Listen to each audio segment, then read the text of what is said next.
I'm Bethany and I'm the writer and performer of The Weather and Your Health. And I'm David, I'm the director of The Weather and Your Health. When he sat down with me and said, what do you want to do? I said, I don't know, I want to write a play and all I know is I want it to be beautiful. Is that silly? And David said, no, write that down, because it all starts with stationery, so we had folders and paper and he said, that's a little tip, it all starts with stationery. It sounds silly, but if you're organised and you have pens and paper, you'll be inspired to write all your ideas down. And write everything down. Everything, don't edit anything. No. When you're play building, you just create, and then you put it together. Never think that any idea is not a good idea. Decide later what's a good idea and what's not a good idea, because sometimes the ideas that you think are the worst or the most useless turn out to be really fantastic. Yeah. So anyway, we wrote down beautiful and then did a brainstorm, a big mind map on what did I think that was, and then the idea of beautiful not just being happy and joyful, but that tragic beauty and all that sort of thing. And so David gave me some reading material and different things to explore, and I went through a huge collection process where I collected images and stories and music and everything. So the rehearsal, the development of the play was collection, creation, and then rehearsal. That was the three steps. I collected Nan's stories and I also spoke to her, but I did some research on Gilgandra itself and its history and everything. The play actually opens with a monologue that describes the idea was to paint a picture, to describe the landscape and the setting, like given circumstances pretty much. This is where we are and this is what it's like, this is what the temperature is and that sort of thing, so that people go straight there, and then from there we sort of get to know this person who lives there. So I did research like that. So we tossed around various ideas. Bethany would bring in a story, she would read it to me, I would say, wow, that's really interesting and moving, and it built from there. So. And then if something sort of happened, I'd go home and then write that down. So that would be on a piece of paper, this scene that we'd explored.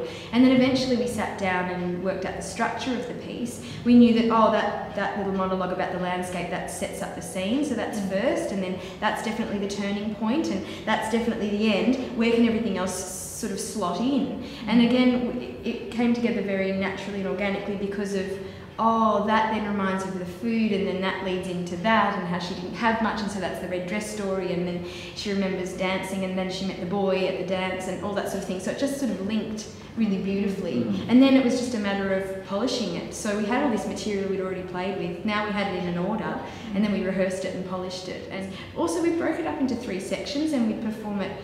We had 1, 2 and 3, so we'd perform at 3, 1, 2, 2, 1, 3, that sort of thing, so that I got used to the actual feeling of where the show is at different times, like a blueprint, you call it. Yeah, so that I could really follow that structure, because structure is very important in this play, because there's no real plot. People always say, what's the plot? And it's hard to say what the story is, because it's just someone's life, and so and not chronological. So yeah, it's important to at least know that I need to take the audience to that turning point. And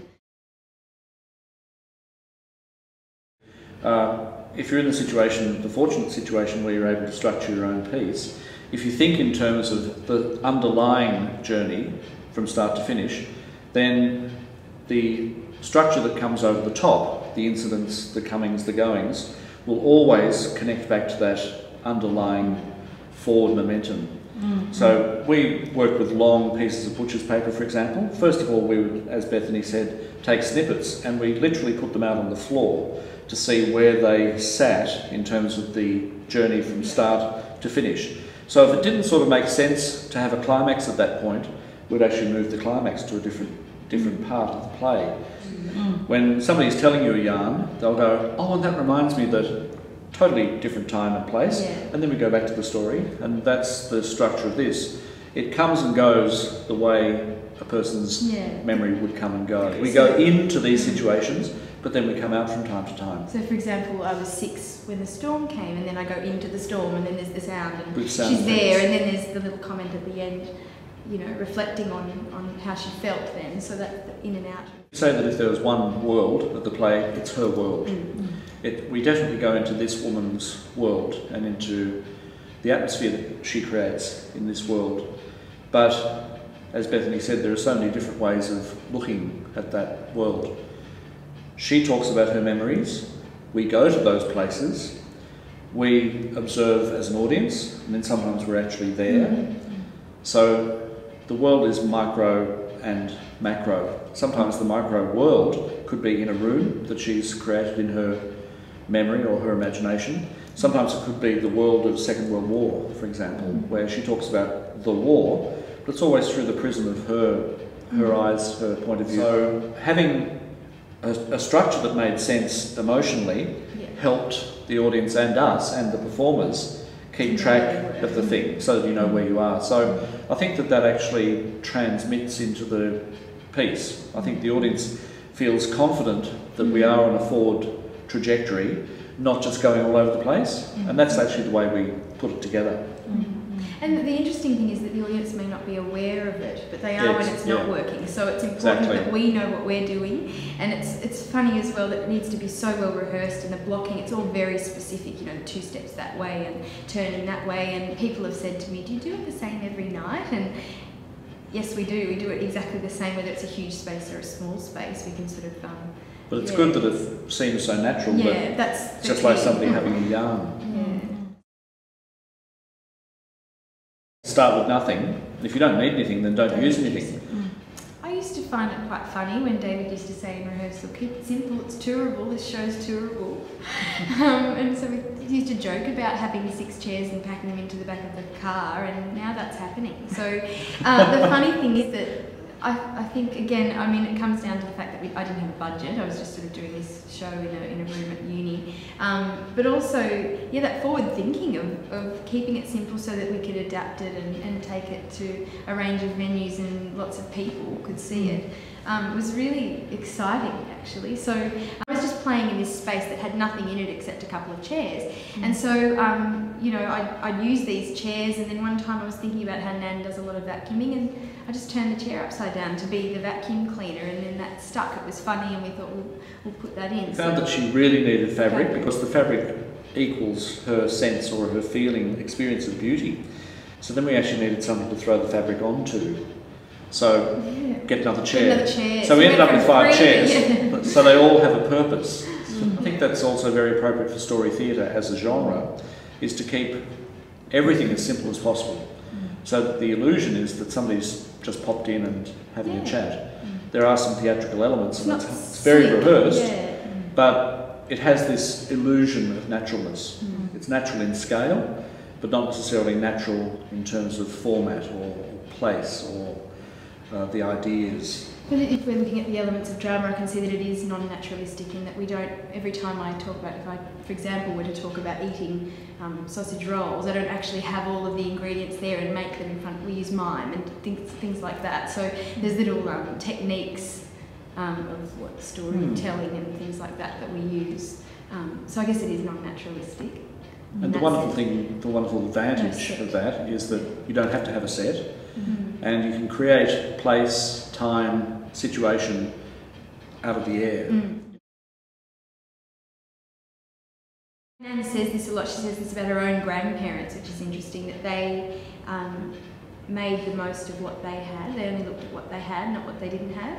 And she is a result of that as well. And I see that in the way that she lives her life. And I think that then that's echoed in the lack of set. There's these 5 chairs, but she has this amazing joy when she puts this piece of fabric over the chair. And isn't that wonderful? Isn't that beautiful? Look at my little house. Like it's just sort of really simple and making the most of what she's got and enjoying those small things. Brown paper bag, lipstick. Yeah, the big props. He has a newspaper and a pen. Yeah. And we have a couple of chairs. So and he has the radio as well. Because again, we can't do it without that radio, because that's such a key to the character and the relationship even. And the difference of the sound of him actually operating that sound from a little dictaphone, so it's a cassette with racing commentary on it that he operates. It's better than having it through the speaker system because that just, it's much more natural, isn't it? Yeah, exactly. Have that sound actually in their world and not coming through speakers. So if it came through speakers, it would sound like background, like it was imposed by the director or somebody, but having it there on the stage means it's his. Yeah.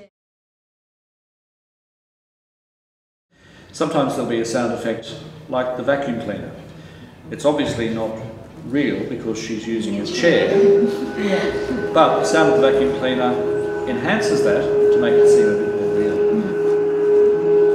We go in and out of the real and in and out of the imaginary and in and out of those different ways of representing theatrical reality. It's very easy to sort of tip over the edge with something like this because we have so little. So when you introduce another element, you don't want the audience to sort of be thrown by it. So it's very important that we get the level right for the red dress music. So she sees it on her bed, and it's sort of a bit of a juggle between whether it's... Well, you could look at it two ways. The music that plays when she sees the red dress, it could be the sound of her delight and her wonder and her joy, but it could also be simply an accompaniment, which is our delight and our wonder. So it's like a sound... Is she hearing it or are we hearing it? Is she hearing it or are we hearing it? It's certainly not happening in the scene. She's not imagining that there's a person in her bedroom playing the piano, No. which was the purpose of the South music. That was an actual piano. Yeah. This is in the background, but is it the sound of her delight or is it the sound of our delight? It's both, in a way. I have some notes recently, and I used to do the show with just one hand, and then David said, can you open it up and use both hands like you do when you tell your stories as Nan? And so little things like that all of a sudden opened up the world of gesture, and it's very easy to sort of get caught in your own body when you're sort of on stage presenting a monologue for 55 minutes. Yes. So, and it's important to open it up physically as story theatre as well, because story theatre becomes dull if it's just a talking head. But also your principle is to go further. We can always pull it back, rather than keeping it small because I'm scared at the start. It's just go for it. That's right. I remember when we rehearsed the storm scene, for example, we did very heightened gesture work. Like me being the storm. You were being the storm and running around the room, and you were holding a mat over your head and doing all sorts of things to really open it up. But then when it came time to get closer to production, all of that was there, I think, on the inside, but it became smaller gesturally in performance. It's a very interesting way to work, because then it's a lot richer. Again, it's almost like going to Gilgandra for the storm scene or something.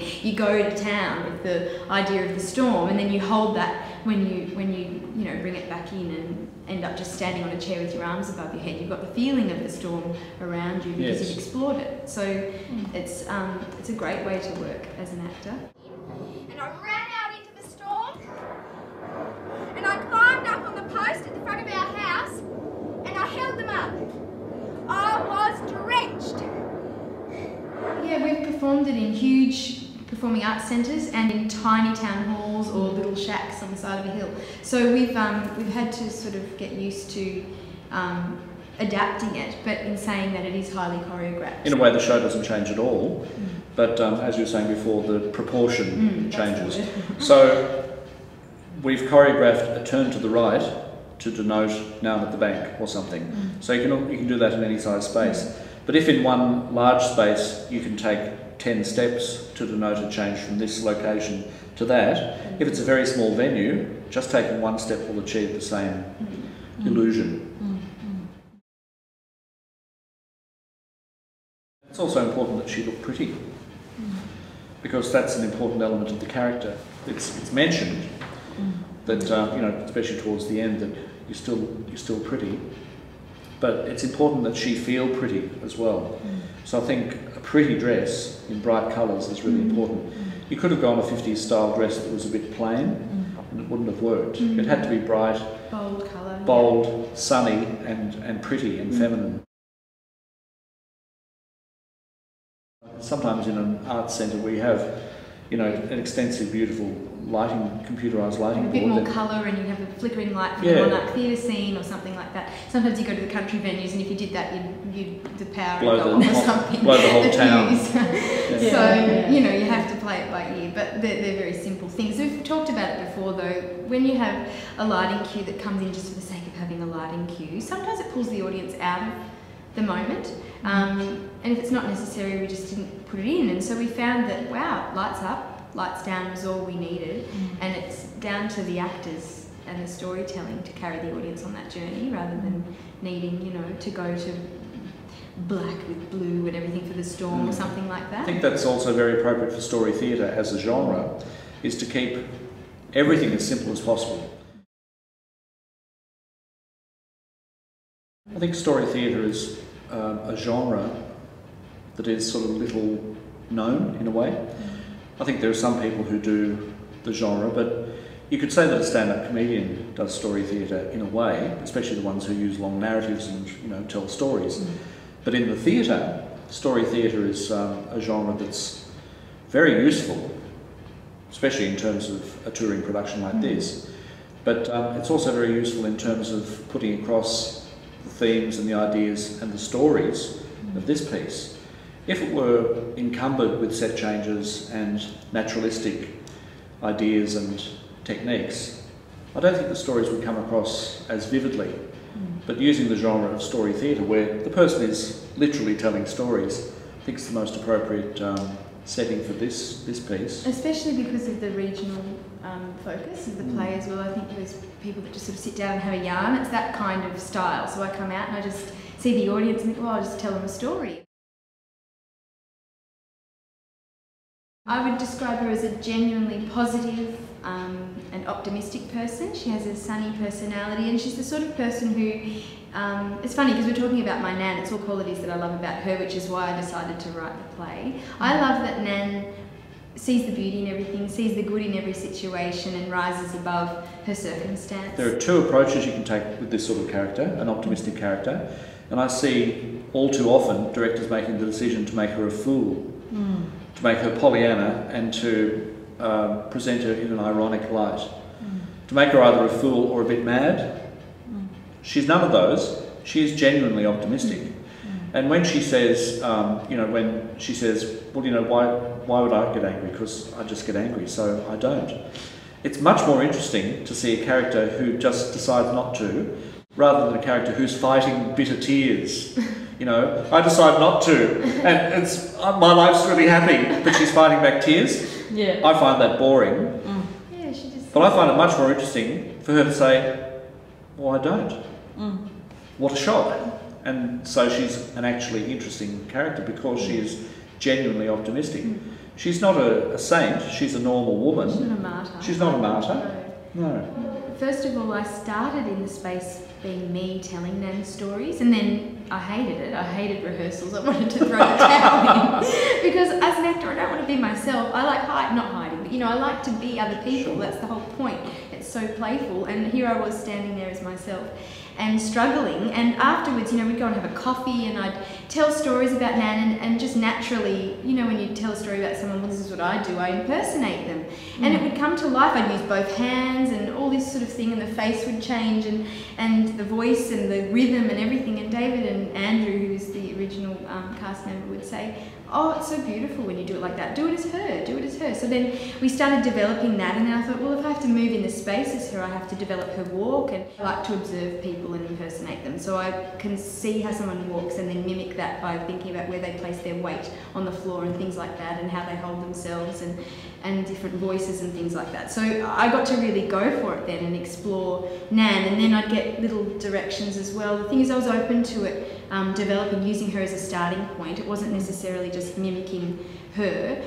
She was the starting point for this story. So David could give a note like, you know, have more space between your sides and under your arms, because just theatrically you need to have better gestures or something like that. And I just take that on board, and even if Nan's not like that, that's okay.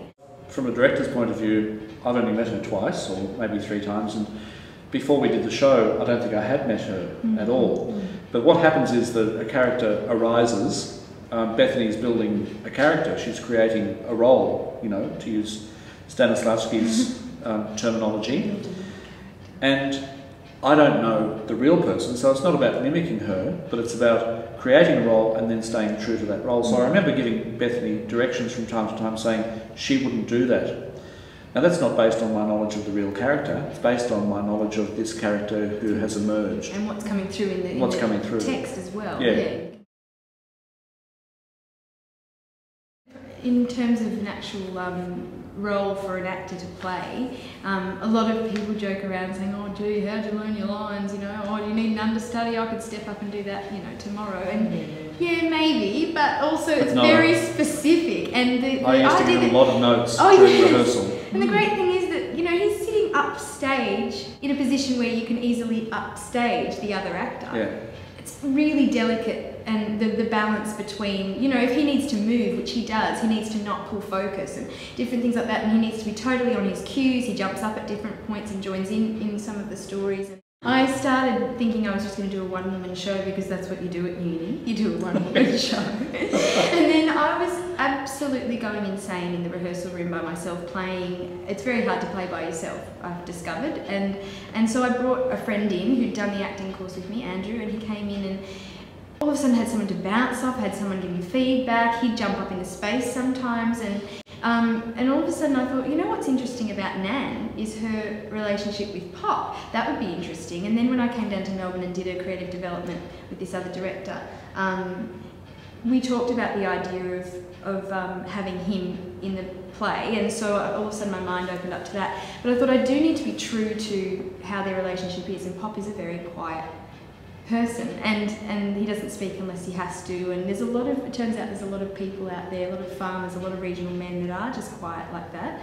And so it felt a little bit, I mean, a lot of people have joked and said how selfish, you know, you have all the lines and you only give him one line, but it's actually a really important choice that we made. I think that he's in the space, he's so important. It would be a completely different show if he wasn't in it. He pulls her out of her stories sometimes back to reality, and there's this whole other, it's almost like an underlying thread through the structure of the play as well, this presence. And it's intriguing, and it's also funny, and it's yeah, I don't know, then at the end when he does have the final line, there's all this weight behind it because he hasn't said anything else, and so it must really mean something, and people sort of sit up and you can hear the reaction. Because he's not, A, he's not totally silent, and B, he's a very strong presence. Because if he were totally silent and just up the back, I guess the audience could sort of block him out. But as Bethany said, he brings her back constantly through the sound of the races, but he brings the audience back as well. So our attention goes from her to him. And for me, what the sound of the races means is that's their relationship. And a moment that I really like from the play is when she says, "I married him," and the next thing we hear is the sound of the races. And so what we have there is their relationship as it turned out. We've just seen their relationship as it started, but then within the space of a few seconds, we see the relationship as it developed. And it turned into him sitting down reading the form guide and listening to the races, and her doing all these other things that are quite marvellous, but being optimistic about a relationship that's not that good. So the audience sees that, and without him, we wouldn't really see it. I don't know how she could create that without his presence. I guess it would be the moment when she sees the red dress on the bed. I think that would be my favourite part. I've seen the show many, many, many times. I always find it very moving. I never tire from that, and it's also got to do with the structure as well, because that moment actually starts way, way, way back. Yeah, it's such a long story. In fact, it's quite a long story. It doesn't seem to be, but it's paced very deliberately so that it builds, builds, builds, builds, builds. And so if we're able to go with that structure, then that moment is very, very, very moving. And I find it moving to this day. The great thing is that in this show, I get to see the audience's faces and I get to see their reaction, and so I don't know, it's such a beautiful experience to do the food monologue, for example, and when I say the bit about the brown peas and little tips on, you know, what I've flavoured things with, and I do a little face and someone in the audience will do the same face back. That for me is the most exciting thing. So the audience brings the show to life, and my favourite moment is the audience, you know, responding. It's not necessarily like them laughing. It is fun when you have a really big laugh at something, or you get a laugh, but you can't. But you also love the audience in the foyer afterwards. I do. That's one of your favourite bits. And walking out on stage at the start and smiling at them, and you just take a moment before I even start the show, and that's lovely too. But yeah, that's true actually. The meeting them afterwards and hearing them say, "I remember the good room. We had a good room. My mother did mine," you know, whatever, just like that. And that's what's special, because it means that all of that was worthwhile, and that it actually has created something more than theatre, almost, isn't it? It's like this sharing of stories, and you know, sort of spans generate, like, yeah. I don't know. So it's been a really beautiful experience, the whole thing for me. So my favourite thing about the weather and your health is everything. Okay. That's fine.